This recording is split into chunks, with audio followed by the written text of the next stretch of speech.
में कितनी। नमस्कार, सुस्वागतम, वेलकम, अभिनंदन। मैं हूं आपके साथ आपकी अपनी होसन दोस्त डॉक्टर वायरा। हम बात कर रहे हैं 6 सितंबर शनिवार, गणेश विसर्जन, अनंत चौदस, रिद्धि सिद्धि के दायक आपके घर में बहुत अच्छे से बैठे। और यकीन मानिए, आपने गणपति को बिठाया नहीं बिठाया, आपके यहाँ उनकी सेवा हुई या नहीं हुई, या उनके आने के बाद आपके घर में ज्यादा झगड़े हुए, तो आप चिंता मत करिए। आपने सेवा की नहीं की, आज सब कुछ कर लीजिए। उनके घर आने के बाद आपके घर में ज्यादा झगड़े हुए, तो एक बात हमेशा याद रखिए कि कुछ बड़ा नुकसान होने वाला था जो छोटे में खत्म हो गया। गणेश विसर्जन, अनंत चौदस, रिद्धि सिद्धि के दायक, देवों के सरताज, मंगलकारी देव प्रभु, राखियो लाज हमारी। गणेश विसर्जन और अनंत चौदस की वीडियो बहुत खास है। क्या है अनंत चौदस की वीडियो और क्यों है ये खास, और किस लिए हमें आज क्या करना है अगर हम 10 दिन में गणपति की पूजा नहीं कर पाए? आखिर क्यों मनाई जाता है ये दिन? आखिर मुंबई महाराष्ट्र में कितनी धूम से मनाया जाता है ये दिन? सुबह बापा को बैंड बाजे के साथ निकाला जाता है विसर्जन के लिए, और रात 10 बज जाते हैं समुद्र तक पहुंचने के लिए। एक्चुअली जो रास्ता कई बार सिर्फ 2 किलोमीटर का होता है। इस दिन किए जाने वाला पूजन, उपवास, उपाय आपके जन्मों जन्मों के Here's a look at my week on Facebook gaming.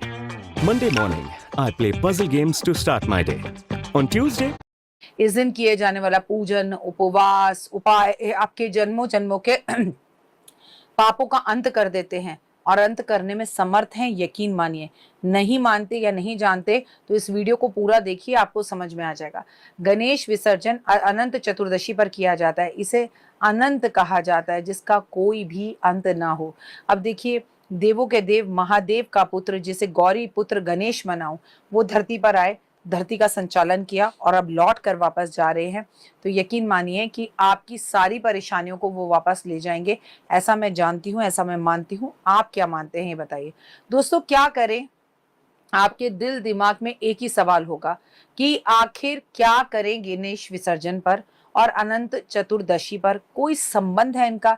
जिस दिन गणेश जी का विसर्जन होता है, इस दिन अनंत चतुर्दशी क्यों मनाई जाती है? और कौन सा है वो जादुई धागा जो आज के दिन बांधा जाता है, जिस धागे के बारे में मैं आपको सालों से बता रही हूँ? लेकिन हाँ, मैं नहीं बताने वाली इस वीडियो में। 2 मिनट का उपाय जिंदगी बदल जाए, उसी दिन बताऊंगी, और मेरे को फॉलो जरूर करिएगा 2 मिनट के उपाय में। और मैं आपको बता दूं कि इन दोनों का कनेक्शन भी बहुत गहरा है।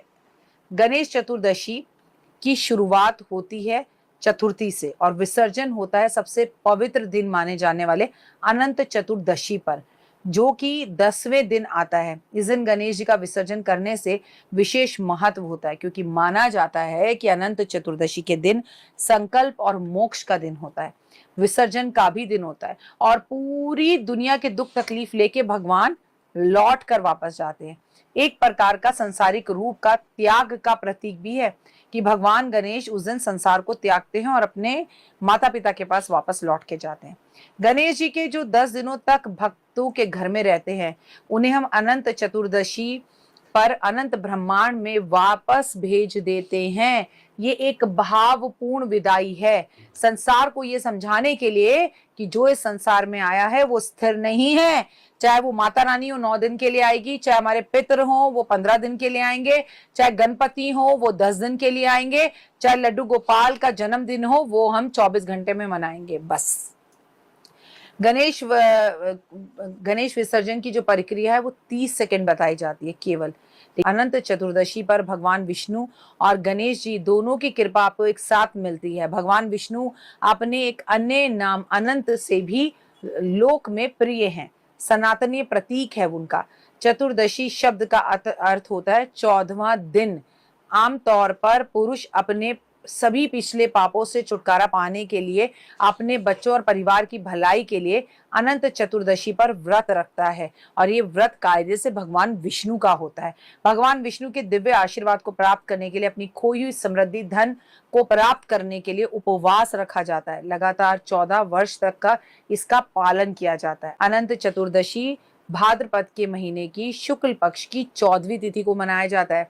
इस दिन लोग अनंत सूत्र अपने हाथ में बांधते हैं। ये एक पवित्र धागा होता है जिसमें 14 गांठें बांधी जाती है। 14 साल हर साल से लेकर आप इसे बांधना शुरू करते हैं और कम से कम 14 साल बांधते हैं। देखिए हम तो बचपन से बांधते आ रहे हैं, हमारी माँ बांधती थी और हम अब भी बांध रहे हैं। सुख, शांति, वैभव, यश और जीवन के सभी समस्त पापों का नाश करने वाला है। याद कर दूं, बता दूं कि सुबह जल्दी उठकर ये धागा बांधा जाता है और पूजा की जाती है, आराधना की जाती है। आप जानते हैं कि अनंत धागे में 14 गांठें क्यों होती हैं? आपके जीवन में जो 14 लोक है, विष्णु के 14 रूपों को दर्शाते हैं। इनमें यदि आप धागा धारण करते हैं तो अनंत कथा अवश्य पढ़ लें। वैसे तो हर दिन किसी ना किसी दिन आपको अनंत कथा पढ़नी ही चाहिए। आपको पता होना चाहिए कि महाभारत काल में जब पांडव जुए में अपना सब कुछ हार गए थे तो अनंत चतुर्दशी वाला व्रत उन्होंने रखा था और उन्हें खोया हुआ सारा राज्य साम्राज्य सब कुछ मिल गया था। और कलयुग में सबसे ज्यादा लोग पंडित जी के पास राहु, केतु, शनि, मंगल और अगर उनका विवाह ना हो रहा हो, रेमेडीज लेने के लिए जाते हैं, मंगल कर कामनाओं के लिए जाते हैं।